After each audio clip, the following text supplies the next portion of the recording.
So very pleased. Wow, it was a good £6 worth of bric-a-brac, Certainly wasn't it? was. I bought it at an auction sale, I should think about 15 to 18 years ago, but I wasn't very impressed with it. I thought it was a little bit dull at the time, and I sort of wanted something else in the box of bric-a-brac which I bought, and so it got put away in a cupboard. Oh, this was sort of leftover. Yes. Did it cost a lot?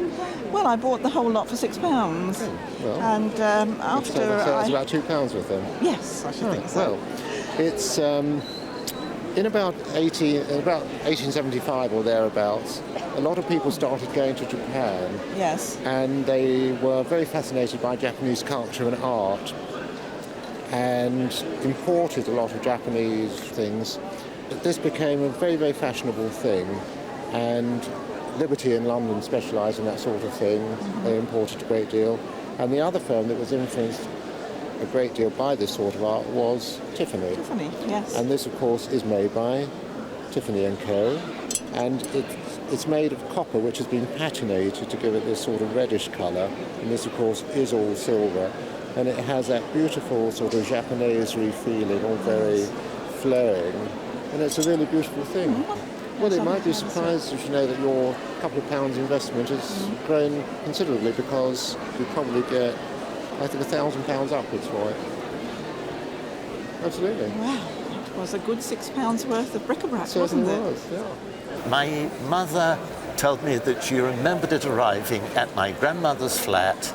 I can't tell you when, somewhere around 1905, 1910, Right. from the Tiffany studio in New York. So we have something that appears to be a Tiffany lamp. It's a very good background provenance, as you might say. Yes. You know, the fact that it comes directly through the family is wonderful, because obviously I must start by saying that one has to approach any Tiffany lamp with the deepest suspicion.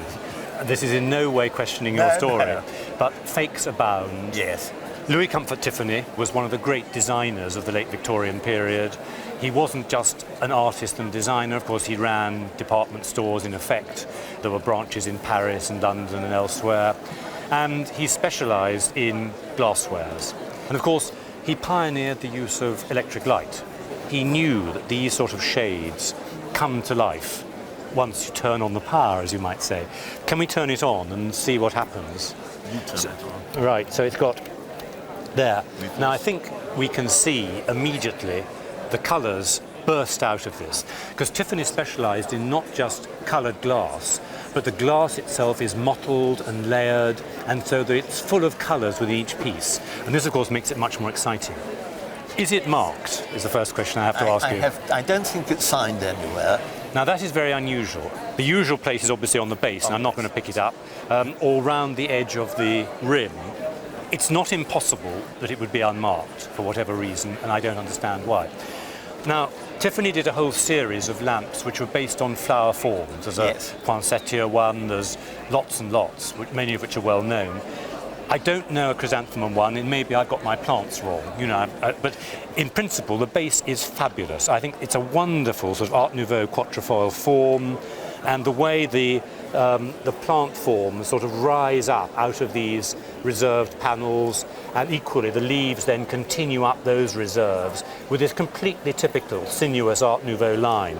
It's absolutely classic. Now, the story that you tell sounds fine. The only problem is the lack of the mark, and I don't know the shape. But I'm not saying, therefore, it's not a Tiffany lamp. It needs more research. I think in terms of insurance, 10 years ago, I'd have given double the price I'm giving now. And now I would say for insurance, you've got to think about 20 or 30,000. I have it insured for 25. Oh, well. Not a bad guess. Well, we're dead on. Well, that's good. This is the mother of all jewel caskets, isn't it? How did it come to you? It was given to my husband and me by an aunt about 13 years ago. She wanted to give it to us before she died, which was really rather nice. So we're able to thank her for it. Lovely. Now tell me, what do you know about it? Well, I know it's a Tiffany casket, and I know it says New York inside. Right, good. Well, let's talk a little bit more about what it's made of. It may say Tiffany New York in it, but what's almost certain is it wasn't made anywhere near New York. Louis Comfort Tiffany went to Europe and found all kinds of interesting objects there, which he brought back to retail in New York. And this is, in my view, a French casket decorated with a technique that we call champ levé enamel, which means a raised field, and that the metalwork is cut down is then flooded with enamel and it's polished down so that it's flush with the surface. It couldn't be more typically French, the sort of thing he would have brought back in triumph to New York for the New York ladies to fill with jewels. And there it is, lined in the most wonderful satin. And in the front here we see the signature Tiffany Co of New York.